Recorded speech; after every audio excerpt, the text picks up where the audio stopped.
Hello, everyone.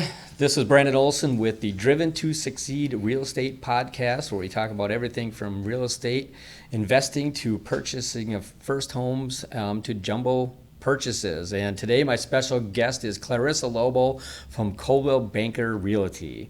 And Clarissa and I have been working together for about 5 to 6 years, and we've had some great transactions and some good business. And I'd like to introduce her today, and we're going to discuss all things real estate. Yes, of course. Awesome. Clarissa, real quick here. So how did you get your start in real estate? So I started in real estate in 2016. So I actually was very inspired by real estate. I bought my first home when I was 24. Awesome. I felt like real estate is something that I'm very gung-ho about, and I just enjoy doing it. Yes. And when I bought my first house here in the US, at that time I started learning things about homes, and I was very interested in HGTV and all those. Right. Yeah. That's So great. it became a new hobby, really. Yeah. And then eventually, I wanted to start my own business. That was always my dream, and I felt real estate is a structured way of doing a business. So yeah, and it's the way you want to take it. It's like there's no hard set rules except rules that you have to follow in regards to writing contracts. Sure, Yeah. right. And right. being politically correct. I would say. That's a big one right now, Yeah, all right? absolutely. So other than that, it's like I come with a background of customer service and sales. So for me, I wanted to have my own business in real estate and help people buy and sell homes with customer service great experience. Right. So I always tell people, when you work with me, it's not only that transaction. I call it a journey. Right, absolutely. I Yeah. mean, there's one thing to be good at sales, right? Like I know car salespeople, Yep. and I know how, because I came from the car, Yes, so I I was know. auto sales, so Yeah. I know I've seen all ranges of salespeople, right? And I've been of the belief, and with my team, it's customer service. Like I believe we're assisting people, Yes. and if you're passionate about it, Yes. that just naturally comes out. So Yes. when you can combine both a really good salesperson Yeah. and passion, Yeah. that's where it's not even sales anymore, Yeah. because you're truly building that connection with your clients. Absolutely. And I mean, that's what I've seen from your clients. I mean, they ain't going anywhere else, right? They love you, and they love Yeah. working with you, and then your knowledge as well. I mean, and I know before our podcast we were discussing a little bit about inspections, and and do most real estate agents go to the inspection? No, not everybody goes Yeah. for inspections, but I just like to be with my clients throughout this journey. I don't want to tell them, okay, go on your own, and Right, yeah. right. So I attend all my inspections. Yep. We are expected to take 30 hours of credit every 2 years, and I think out of the 30 hours, I end up doing more than 30 hours, like 45, 50 hours. Right. And I think almost 20 hours to 25 hours are in inspection. So I attend inspection classes by different inspection companies, Sure. where they talk about horror stories of inspections. So when I work with my clients on the buying side as well as the selling side, especially my buyers, when I'm looking at homes for them, I actually try to scan around to see if I can find any, things, and I point it out to them that, there's this thing, it's not a big thing, or this is a big thing. So I kind of like advise them before they even start working with an inspector, and, because once inspection is done, you have to pay like, $600, $700, sometimes Right, $1,000. So Right, exactly. And this last 6 to 18 months has been tough for inspectors, hasn't it? Because a lot of people are waiving them, Yeah, right? yeah. Well, in that case, having your knowledge, being part of that process, you can there's a couple things I know we've done, Yes. you do for all the time for your clients, and one of them is home warranties, but the other one is being able to have that experience with your clients and with inspectors. So when you're going in a house and like, okay, well, this, you can start pointing things out even before you write an offer, right? Yes, absolutely. That's totally, like, especially last year where the market was so hot, where we had to like write an offer and waive inspection. I mean, I always tell people it's nice to do inspection, but this is the reality of things that, Right. you know, so my clients would write the offer, but then we still would do an inspection non-contingent just because I wanted them to go in with their eyes open. Right, You know, right. and so we would do that. But I would like that. That's, you know, where I come in and I tell them, okay, this is a great house. Probably put in an offer, and then we would do home warranty. I always advise my especially first time home buyers to Right, do right. the home warranty, because you don't know what's going to go wrong in the house the first year. And a lot of Yeah. times, those first-time home buyers, they may not Yeah. have all this extra cash Exactly, laying around, right? You exactly. don't want to be putting a furnace on a Yeah. credit card, Oh, yeah, right? of course, You know, yeah. things of that nature. Yeah, I just so- look at it as, you know, they have used all their money up to buy this house. So, you know, I just want to be able to guide them. Right. And I have clients talking to each other and saying, hey, of somebody did not buy a home with me, a Sure. friend of mine. Right. And another friend who was my client, he said to him, oh, you should have bought your home with Clarissa. You would not have this problem because she told us about the home warranty, and Right. we just, you know, use it. Yeah. That's great, and this is what it's all about. And this is why I'm so passionate about the lending Yeah. side and the real estate side, is being able to work together. Yes. You know, like this, and you know, it is a concerted effort by Absolutely. all parties. You know, whether Yes. it's a listing agent, the buyer's agent. Yes. You know, Yes. just yesterday, you know, we have since Florida condo Oh, yeah. dropped last year, so they added an addendum this over the winter. You know, so condo questionnaires by property management companies are like, they don't want to fill them out, Yeah. like, because they think they're going to be held liable. Yes. We're just looking for like, hey, has it been inspected? Yeah. Nobody's going to be held accountable unless we know there is literally an issue that's structural, right? Yes. So anyway, that's another. That's Yeah. beside the point, but we worked all together. We finally Yeah. got them to understand that literally Yeah. you can say, no, it has not been inspected, Yes. and there's no repercussions. Yes. But regardless, it's Yeah. a concerted effort, and it's part of that process. And I know you're super good at communicating with your clients, Yes, and yes. that's the biggest key to all of it. So. Yes, I was gonna say, like, I did sell a couple condos also this year, and I did tell my sellers ahead of time that, there is this questionnaire that's gonna come. So start talking to your condo associations. I like to have my ducks in a row, actually. See? Yeah, so, even Right. from the seller side, and you know me, I'm like a hands-on realtor. Right. I trouble everybody in my team because I want to give the best service possible to my clients. For sure, So, for sure. like even on the buy side, I'm always on top of things. Hey, what's going on? I'll check in with you. right. I'll check in with title. Like I literally, like every week I pop into Right, your office. I'm right. like, everything going on well on title, everything going on Right, well on, right. lending side. So that's how, I like to do it. And not only on that, even on the list side. Yep. So I sometimes know before the buyer's agent that the appraisal has happened, that Sure. what the value of appraisal is, where Right. the file is, there is a hurdle in the file. Right. And I call up buyer's agent sometimes, I'm like, I gotta know that your client is having some issues. Right. Connect Right, and let right. me know. I don't want closing not a week Well, on the time. last thing ever is to be like a week before closing or Yes. 3 days before closing. Hey, we got an issue. I mean, that's exactly. that's not fun for anybody. Yeah. I mean, the stress levels across the board, whether you're Yeah. selling or buying, is Absolutely. huge. So, Yeah. my goal is always to keep that stress at a minimum, Yeah. right? So, on my side, I try to do everything in advance, Absolutely, right? Try to yeah. get, specifically when we're writing offers, and we're pushing tight debt to income ratios, we want to make sure that this is buttoned in, right? Yes. So we're going to close. So, Yeah. collecting documents up front for me Yeah. is the number one. Any red Absolutely. flags, clear Yeah. that before they even start shopping. Yeah. Don't let them go shopping without that. Yeah. So, and I honestly learned the hard way in the Yeah. beginning of my career. Like, okay, but I've always been able to manage and get things to go through, and I know that's how you work as well. Yes, Like, absolutely. and that hands-on piece is very important because Yeah. I mean, first-time home buyers specifically have no Yes. idea what this is No. all about. No. And Yeah. and it's a very gratifying.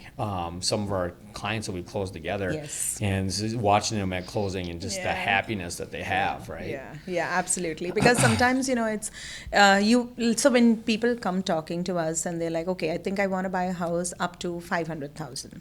And, the monthly payment when they pull their credit could be one thing, and then suddenly interest rates change. So that 500,000 house, because they wanted to be at this monthly payment, becomes a 450. Right, You know, so right. I'm glad you also keep a tab on it. And I know, I remember we did this new construction, and you said, hey, if the interest rates go up, these guys it might be really Right. close for them. So, we were preparing. It took almost like 8 months, and we prepared them every step of the way. Right. And we told them, hey, you know what? If interest rates go up, it might be difficult with your payments, so you might as well start collecting money for a bigger down payment, which they did Right, eventually. right. And we closed, and they were so happy. Yeah, yes, yeah. I Yeah. was, that one I do recall because at the beginning of it, I'm like, oh man, they're predicting rates to do this and do that. And then it's like, we don't want to build this house, this extravagant house, and then all of a sudden we can't afford it anymore, Exactly, right? And yeah. I have another one right now in that Yeah. position Wow. that's almost $1 million property. And I'm like, oh boy. So I'm just praying that interest rates, and it looks like right now in the market, it doesn't look like it's probably going to go up a whole lot more based on the current market environment. They're talking about, if they go up too much, it could Yeah. really force a bigger recession Yeah. that could be on the horizon, right? So we don't want to do too much, Yes. but at the same time, they got to level out inflation. So Yeah. it's I don't want to be in any one of their positions right now. Yeah, I know. I call it, like, people ask me all the time, especially because I have all these listings, that, hey, is the market slowing down? Is what's going to happen? Our home price is going to drop. And I say, it's a wave right now. There's a little bit of a wave in the market. And if you look at historical data, in 1982, it was 16%. Right. And people bought homes at 16%. Right. And like, if somebody is renting Yes. and they're anyways paying like $2,500 to $3,000 on their rent, you might as well put that money towards a home, Right, You might, right. yeah, you might be a little bit higher in payments, but you're building equity at the end of the day. So- And again, that's a valid point. I mean, the 80s we were at 12. In the 90s it was like not 8s, and then it went Yeah. down to 6s and Yeah. 7s, and it went down to 4s, right? And then Yeah, it's and back the up. 2s. You're gonna during the Yeah. heart of COVID, I Yeah. know there's a couple 2s for 30-year fixed. We never I'm like, expected that to 2.5%, happen. Yeah, right? yeah. No, and you didn't. I mean, if you got that loan, like, don't get out of it. No, exactly. But the one thing about rates and housing prices, that they can go up and down, right? Yes. And I think we're in the middle of that wave right now, right? So there's just skeptical buyers, like, oh, there's people thinking there's going to be a giant crash. Yeah. And I'm of the belief that there literally is not enough homes to go around that we can't have a giant crash. And if we do, we have much bigger problems besides that, right? Yeah. But the interest rate thing is always, as long as the employment they can afford it, it's within reason. It's not Yes. overpayment, right? Yeah. If it's within reason of their budget, and eventually rates come down, whether it's 5 years or 10 years from now, you can always refinance, right? And that's the one thing I tell everybody, because 10 years from now, that house that you're buying today that's 400 or 500 could potentially be pushing 6, Yeah, right? absolutely. So I mean, you're going to get this wave up and down, but Yeah. the data right now is showing that we're about 5 million homes behind in the market Yeah. of build what the market could sell, right? Yes, absolutely. So yeah. we've had some previous podcasts all about that, and people are staying in their homes longer, Oh, yes. not moving into assisted living Yeah. and getting people Yeah. to come into the house, things of that nature. So it's slowed everything else. Plus, Yeah. investors are buying like crazy, and Yeah. there's billions of dollars out there. Yeah. Um, So I feel like our market is kind of being back to normal pre-COVID. Yeah. I don't think it's like slowing down really, but you need to understand, like, 2021, later part of 2020 and 2021 kind of took a big hike in prices. Right. Like, we're talking about 20% hikes. On an Right. average, we used to Right. be a growth of 4 to 8%. Correct. And then you go to 2021, it was like 20%. Like Eden Prairie, for example, the townhouse market pushed to 39%. Wow. Yeah. So it's like, Right. suddenly in 2 years, people were making more than 150,000 on their homes. Right. So, that was a little abnormal. So now it's coming back to normal, I think. Typically, homes used to stay on the market for up to 2 weeks. Right. In a very rare case, things would go really fast and go on Sure. the weekend and all that stuff. Right. But that's kind of what's happening right now. Right. So I don't think it's slowing down, but it's just getting back to normal. I think you're Yeah. exactly right on that. It's coming back to normalcy, Yeah. and it just, once we hit that where we kind of really do see what's happening, I think Yeah. that's where it's going to Yeah. keep everything is stabilized more, whether Exactly. it's rates or purchase prices Exactly. and so forth. And, Exactly. you know, because if you look at the headlines, you can go, whether it's online or Yeah. just turn the news on, the Yeah. evening news, oh, house prices and interest rates. It's Yeah. all you could do Yeah. is see that. So what's that going to do? It's going to drive sentiment down. Like, Yeah. oh, well, should I be buying right now? Yeah. You know, I've got that Yeah. question all the time. And Yeah. it's you know, we can go down that road of do Yeah. this or do that, but Yeah. I mean, look where rent prices are Yeah, going. I mean, if exactly. you're paying $2,000 a month in rent, Exactly. it's $24,000 to somebody else. Yeah, right? that's what I tell people. You're putting like 24,000 down the drain every year if you continue to rent. Right. And you know what was happening, because money was cheap last year, people were going way above asking. So Mm-hmm. you know, like 20, 30,000. Like I used to, like, if I had to put an offer about 30,000 above asking, I'd be like, okay, let's do a CMA to see if you're going to build equity on the house. And I want to tell you that. And still, if you want to put that 30,000, I'm okay. But I Right. just want you to know the reality. I don't want you coming back to me a year or 2 years later and telling Right. me that, hey, what house did you sell me? Right. And I don't want that buyer's remorse. So most of my buyers are very happy, because even in the crazy market, we didn't go way higher above asking, and we still won. Like, Right. yeah. So they're very appreciative of, you know, my services with buying. And even now, I have like people who bought with me in my.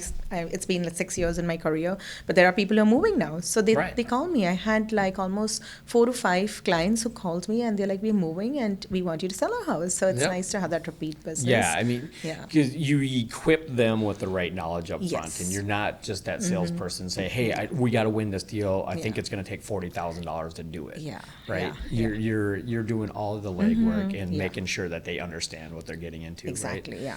That's that's the biggest thing is Yeah. because I've had other transactions where people like, well, the appraisal came in $20,000 late, and we were covering all of it, and now we don't want to, and it's like, well, Yeah. you know, that's. You Yeah. know, we want to make sure that people Yeah. are, Yeah. you know, prepared Exactly. for that, right? Yeah, yeah. So- Even if you're doing that, if you want to go above, that's what your gut tells you. Right. You know, you should be prepared for that next step when the reality hits that yes, it's not appraised. Right. Now I need to come up with that 10,000 or whatever, Right. you know, and it shouldn't be like, you know, it's just the way it is. So Correct. it is what it is. It is what it is, Yeah. right? Yeah. And that's what I love about working with you, Clarissa. It's Thank been you, a Brandon. fantastic journey that I've been on with you as well. Thank you. And working with your clients because it is, they are so happy always. You know, and that's where your passion really comes in. Now, you know, you've been with Coldwell the entire time. So give me a little bit of background about, you know, your brokerage. So Coldwell Banker is actually more than 100-year-old company. It started in 1906, and it started because of California wildfires and fair housing. So actually, even before fair housing became fair housing, Coldwell Banker kind of like, so Mr. Coldwell started the company, and Mr. Sure. Banker got in 1913. Yeah. Yeah, and that's how they started Coldwell Banker. So I felt that it kind of also has my values a little bit embedded in what their values are, because I care for people. It's not about transactions, it's about relationships, and that's what, you know, my business is all about. I built relationships with so many people, and, you know, I look at it as you give quality service and people, you know, come to you and you automatically get paid well. So, Right. you know, yeah, so it's been a great company to be with. It's a nationally known company, and we have a lot of branding. So Right. it's like driving the Cadillac They all help. the time. And that's what a lot of people forget, because you see a lot of people, a lot of real estate agents go out, they start their own brokerage, right? And they Yes, start their own yes. things because then, oh, they can make more money, they can do this, Yes. they can do that.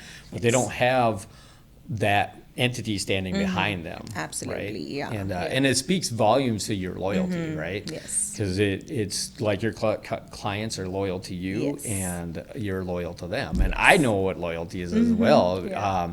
I started with Mortgages Unlimited 7 Yeah, years ago, and then, you know, 3 years into it, I Yeah. left and went to a different lender for like 4 months, and then Yeah. everything was just a mess, and I was like, Yeah. oh, I'm going back. I remember that. We used to have that Well, I conversation. didn't want to lose any of my, you know, Yeah. because we were starting to miss closings, and it wasn't Yeah. even because it was anything on the borrower side. It was Yeah. because the closing department couldn't get things right. And like, I was like, oh my God, this is crazy. Yeah. Right. And it just wasn't fun, and I didn't want to lose. I'm like, well, I'm going to lose my real estate partners because I can't close a transaction on time, so and luckily they were like open arms and said, come on back. That's nice. Yeah. Because, I look at real estate as people's biggest, purchases or investments that they make in their life, and it's a big decision. So it's great that they trust me and they trust you, and we work as a team and we deliver and we close on time, and that's very, very important. Because I always tell people, especially when I go for listing appointments, I tell people, don't worry about the stress of moving, and many a times you're doing like double deals where they're buying and selling. So like you only worry about packing up and moving, right? And I'll take everything else and make sure this deal closes. And it's always that they're like, okay, we're in a moving truck and we couldn't believe that we were so stressed out, and like, no, just take it easy. Yes, and I mean that is my number one goal is to make sure that we get to closing with as least stress as possible in this purchase. Absolutely. Right. Yeah. So just a couple, follow-up questions or last questions of the day would be, do you have, I think there was a time that we had a transaction together where we had some sewage problems. They were about to back out of the transaction, right? Yeah. And I remember the house in Edina. Yes. Which was it was a beautiful house. We got it for a great price for them, and then after inspection, we got into a sewer problem, which was like I think 150 feet of sewer issues, and they were like, "What should we do now?" We're like, okay, because we're so well equipped in knowing inspection items. We're like, we're going to get you the sewer company out here, and they're going to take care. And the seller paid for it. So we had that, and the buyer was like, I didn't think about, we were like ready to back out, and they love the house. Right. They keep sending us holiday, pictures of themselves in the and house. They're fantastic clients. I love them to death. And we was kind of in the heart of COVID, and I still have to get a hold of him because we were going to go golfing. I know he's got a good golf membership. Okay, good. There you go. Anyway, and do you have another favorite real estate story? Yeah, so I had this, in the peak of all the craziness with the market, I had this one buyer. We put in an offer. We put many offers because she was FHA, and FHA takes a little more time when sellers look at offers. And what I did is I told her right in the beginning that, hey, with FHA, it's going to take time. So don't expect your first or second offer. So I'd like to set those expectations. Right. I feel like you're giving a good news or bad news. It's better for them to know. Right. And her offer didn't get accepted. And then eventually I said, maybe we have another house meant to be. And then the next day the agent calls me and says, hey, you were offer number 2. Right. And offer number 1 backed out because they are allergic to cats.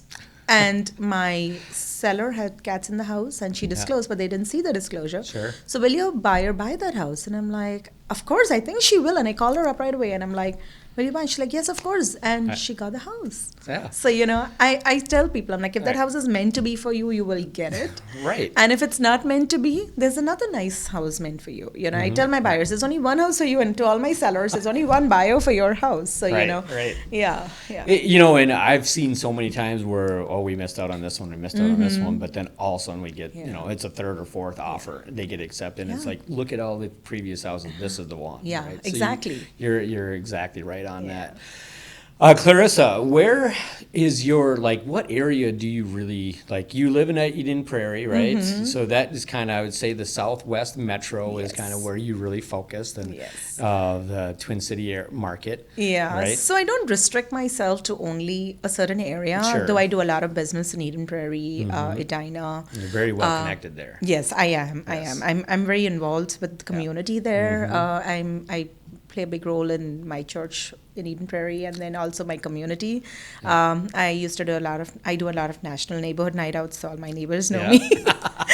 That's great. You got to be in front of them, right? Yeah, absolutely. So I just actually moved from one little neighborhood to another, and my neighbors were very upset. They're like, "Who's gonna do National Neighborhood Night Out?" Because nobody did it for 40 years. no. Yeah, and Yeah. I said, you know what? I'll get you guys started. So I'm gonna do 2 this year. Oh, sweet. Yeah. That's great. See, Yeah. and that's where that loyalty Yes, lies and absolutely. so forth. Absolutely. Well, it's been fantastic having you here Thank today. you, Brandon. Thank you so Probably have much. you back in the future again, Thank but I you. want everybody to like and subscribe. Sure. We'll have Clarissa's contacts below, so just make sure if you have any questions you want to work with Clarissa, I strongly suggest it. Please reach out and make any comments as you like. But until next time, thank you, Clarissa. Thank you, Brandon. Very Thank you much for having appreciated. me. Really appreciate Absolutely. it. Mhm.